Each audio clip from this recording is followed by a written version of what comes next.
Iowa felt like they were screwed out of a victory at Kinnick last year. Minnesota is trying to prove that 2023's victory over the Hawkeyes in Iowa City was no fluke. The pig is on the line on Big Ten Saturday night, and there's plenty of motivation on both sides. From LA to Piscataway, all Big Ten all year long. This is Big Ten 10. I'm so excited that this game is in the spotlight on Big Ten Saturday night in primetime. Noah Eagle, Todd Blackledge, Catherine Tappan, and that whole crew and the great production that they do putting this rivalry in the spotlight. The Floyd of Rosedale is on the line between the Iowa Hawkeyes and the Minnesota Golden Gophers. This is as great of a rivalry. This is as historic of a Big Ten rivalry as you can get, right? Maybe we have some new Big Ten fans that are looking to learn about maybe some rivalry. See them in action. Tune your televisions and your streaming devices to NBC or Peacock at night, and you're going to find out what true old school historic Big Ten football is all about. This one is guaranteed to be a one-possession game because of the way these two teams are built. And really, recent history tells us that, with the last 3 games in this series being decided by a combined 10. That's right, just 10 points combined over the last 3 years separates the black and gold from the maroon and gold in this one. And when you look at the way that these two teams are built in that old school, traditional, tough, physical Big Ten style, you can understand why maybe these games are close, because possessions can be at a premium when teams like to run the football and control the clock and dominate the time of possessions. Both teams leaning into the run game. Both teams this season have really, really good running backs. 2 of the best in the Big Ten are on display. And then you look at the defensive side of the football. Both the Hawkeyes and the Golden Gophers pride themselves on having good defenses year in and year out. So it's not going to be easy to move the football.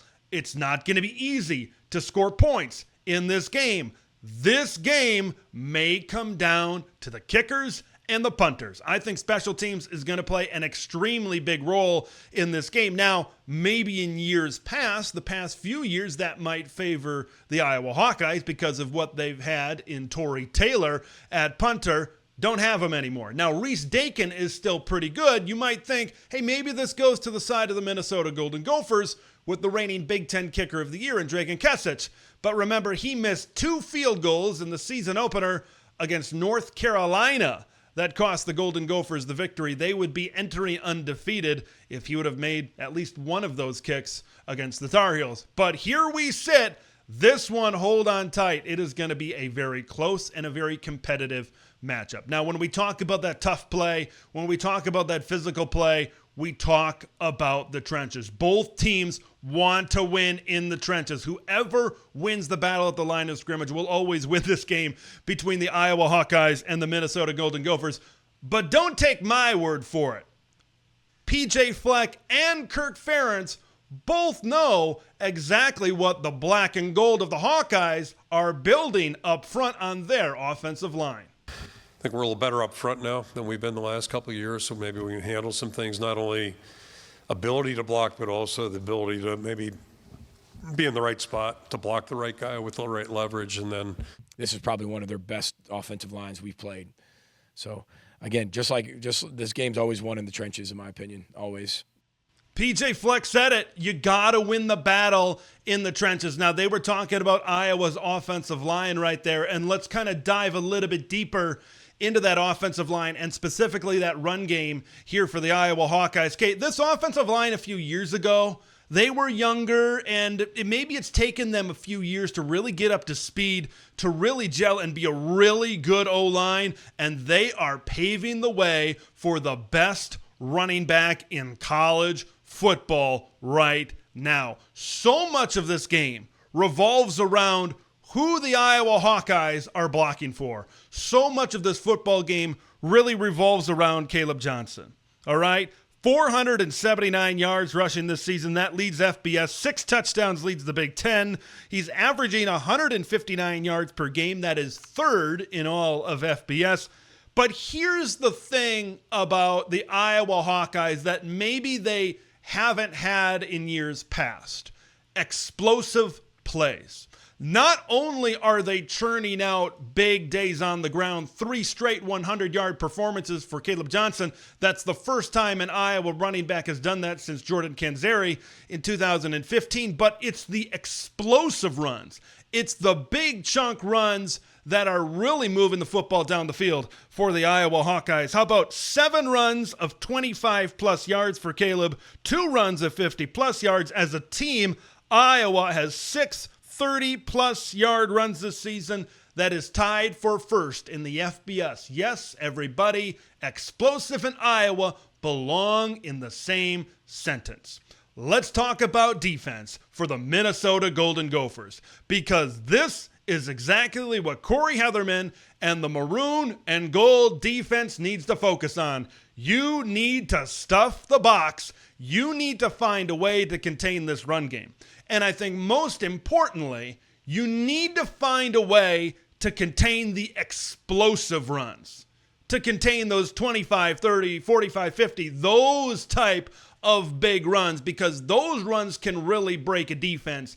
And Iowa has proven this season that when they get those runs churning, the offense really starts to open up and they can really gain some confidence going on down the field. And I like the different running concepts that they really have, the inside zone, the outside zone, and I love that toss sweep to the outside.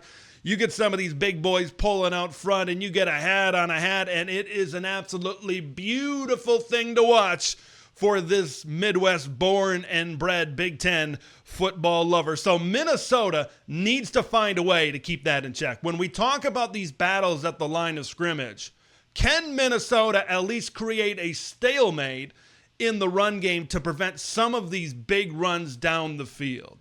Okay, when you look at guys like Devin Eastern and Jalen Logan-Redding in the middle, can they get enough of a push? And it's not just them. It's at that second level as well, because when you talk about these plays, when they're trying to get to the outside on some of these tosses and on some of these sweeps, you're looking at your linebackers. You're looking at Cody Lindenberg. You're looking at Devin Williams. You're looking at Maverick Baranowski to be able to read the play, get to the football, and flow to the football as well. I think the linebacker play is extremely important for the Minnesota Golden Gophers specifically, because when you look at a lot of these chunk plays, it's pitching the ball, getting it out on the perimeter, letting your offensive lineman kind of get to the outside, get a hat on a hat. So the ability for the Gophers to shed those blocks and make those stops within 5 yards of the line of scrimmage, if they can do that, that gives them certainly a fighting chance in this college football game. Now, let's talk more about this Minnesota defense right now. This is a Gopher defense that has 2 consecutive shutouts. Now, how their defense has worked in 3 games, it maybe can be a little bit perplexing how they're going to perform coming into this game. Because you look at that game against the North Carolina Tar Heels, right? They gave up over 140 yards rushing for North Carolina. I think Amari and Hampton had something like 129 yards rushing in that game, maybe struggled a little bit of tackling right in that performance against the Tar Heels as well. But then they pitched 2 consecutive shutouts for the first time since October of 1962. The Gophers have gone 8 quarters and over 121 minutes of game time without allowing a point. So is that a product of maybe the competition, or is this defense continuing to get better? We're certainly going to find out against the Iowa Hawkeyes. Now, if you're Minnesota, of course, the game plan is very simple. As we said before, load up at the line of scrimmage. Bring guys up to the line of scrimmage to stop this run game. Make Cade McNamara beat you. Make this passing game beat you. Now, there's obviously a couple of reasons why you want to do that. One, right, we were just talking about how effective this run game is. And number 2, the Golden Gophers defense has been very opportunistic so far this season. Minnesota is 7th in the country in turnovers forced with 8. They're 2nd in the country in interceptions with 7. They're 6th in turnover margin. But here's the thing, you look at the other side, right? The turnover battle between both of these teams. Iowa, of course, is 2-1. In their 2 victories this season, they have a goose egg. They have not turned the football over at all. In their 1 loss against Iowa State, they turned the football over twice. Put the ball into the hands of Cade McNamara. Get them into 3rd and long. See if you can get some pressure, right, with the Joiners of the world, the Danny Strigos of the world, kind of working off the edge. And then you got guys like a Kerry Brown back there, like an Ethan Robinson back there, like a Jack Henderson back there that can make these plays for Minnesota and create advantageous field position for their offense. Let's talk about that Golden Gopher offense here for just a minute, because they're facing an Iowa defense that is very vaunted. They are very good. But I've mentioned on this channel and this show before that when Iowa faces a team that's fast and that's quick on the perimeter, there are times that maybe they can struggle. And this season is one of those times. They have given up 3 60-plus yard touchdowns this season. Those big plays made by the Iowa State Cyclones in the Cy-Hawk game, that was the difference in that particular matchup. So the question is, can Max Brosmer and this passing attack, 1, be aggressive enough to take these shots down the field?